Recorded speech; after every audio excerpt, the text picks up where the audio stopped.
विश्राम का दिन, आखिर इसका क्या मतलब है? पहला उपहार जो परमेश्वर मानव जाति को सृष्टि के बाद देता है मेरे प्रियो, वह विश्राम का उपहार है।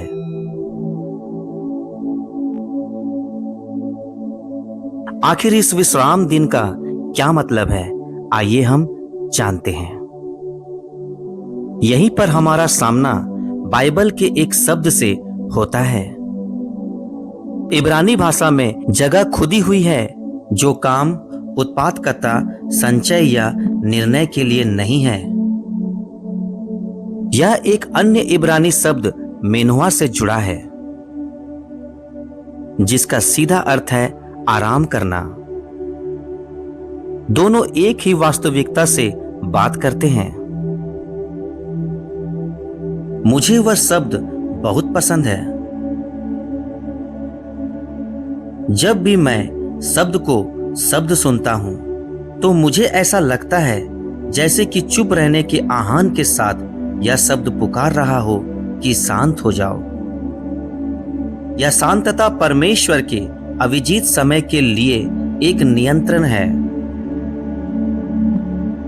जहां वह प्रभु है और हम उनके प्रभुत्व के अधीन हैं।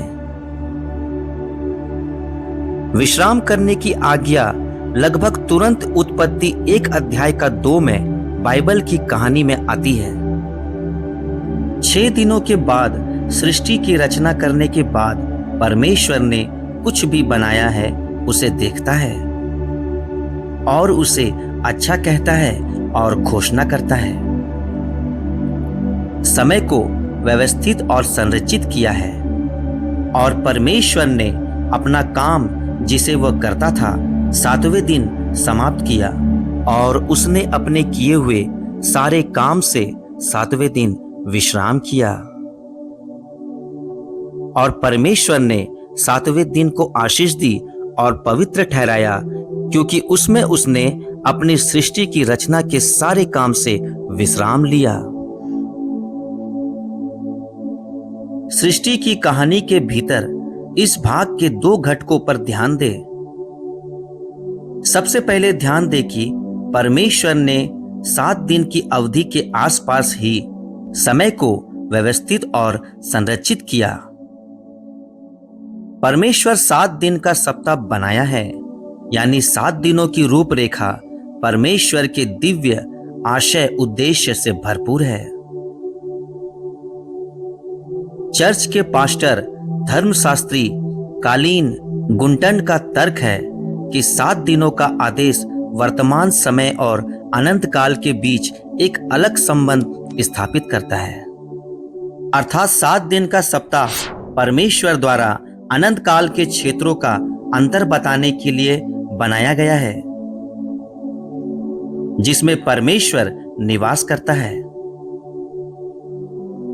जैसा कि कहा गया है, समय मूल रूप से सब कुछ एक साथ घटित होने से रोकने के लिए परमेश्वर का तरीका है।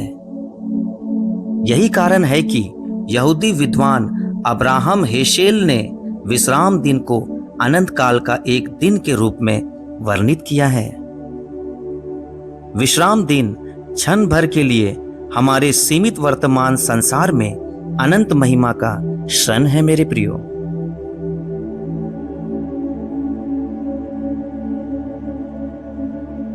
पवित्र शास्त्र में जोर सृजन के समय पर नहीं दिया गया है, जैसा कि कुछ आसानी से मान लेते हैं, बल्कि समय के निर्माण पर दिया गया है।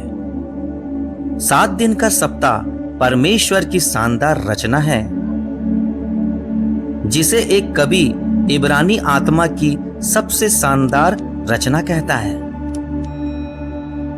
विश्राम दिन क्षण भर के लिए हमारे सीमित वर्तमान संसार में अनंत महिमा का क्षण है मेरे प्रियो। यह आज्ञा मानव कार्य और मानव विश्राम को संतुलन में रखने का परमेश्वर का तरीका है। इस पाठ को ध्यान में रखें। परमेश्वर प्रत्येक सप्ताह में 1 दिन के विश्राम और 6 दिनों के काम की आज्ञा देते हैं। इसलिए उस ढांचे में हमें याद रखना चाहिए कि यह आज्ञा विश्राम करने का निमंत्रण और कार्य करने का निमंत्रण दोनों है। कुछ लोगों के लिए विश्राम दिवस की आज्ञा कम काम करने का निमंत्रण नहीं, बल्कि वास्तव में अधिक काम करने का निमंत्रण है।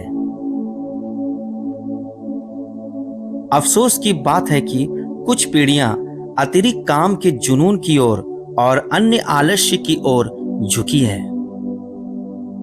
संतुलन वह है जिसकी आवश्यकता है। 6 दिन का काम, 1 दिन का विश्राम। ध्यान दे, दूसरी बात यह है कि 7 दिनों की अवधि की लक्ष्य में आराम की एक बहुत स्पष्ट लय होती है, जिसे इस सप्ताह से तैयार किया जाता है। 7 में से 1 दिन विश्राम को दिया जाना चाहिए।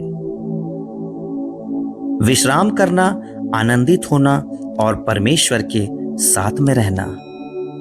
हर हफ्ते 1 दिन आराम के लिए अलग रखना होता है।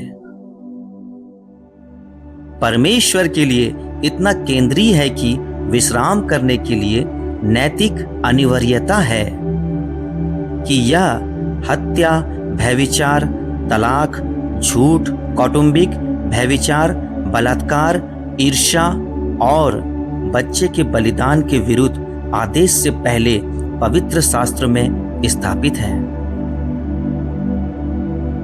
हम विश्राम क्यों करते हैं? उत्पत्ति कहती है कि हम विश्राम 2 कारणों से करते हैं। पहला, क्योंकि परमेश्वर ने विश्राम किया, क्योंकि परमेश्वर ने इसे सृष्टि के डीएनए अर्थात शरीर में मौजूद वह गुण स्रोत जिसके द्वारा परमेश्वर के वंशज की जानकारी प्राप्त हुई है। इसलिए यह कुछ ऐसा है जिसकी रचना को फलने फूलने के लिए जरूरत है। जबकि नया नियम विश्राम के दिन सिखाना जारी रखता है। ऐसा प्रतीत होता है मानो पौलुस नई वाचा के लोगों को एक विशेष दिन से मुक्त करता है। परमेश्वर ने कभी नहीं चाहा कि जो कुछ उसने हमें उपहार के रूप में दिया है वह लज्जा या गाली का साधन बन जाए। विश्राम दिन हमारे लिए है, हम विश्राम दिन के लिए नहीं हैं। और उस वास्तविकता में हम स्वतंत्रता और आनंद का अनुभव कर सकते हैं मेरे प्रियो। हाँ मेरे प्रियो, आज हमें भी 7वें दिन अर्थात परमेश्वर के विश्राम का दिन, उस दिन हमें सारे काम काज को छोड़कर विश्राम लेना चाहिए। परमेश्वर आप सभी को आशीष दे मेरे प्रियो।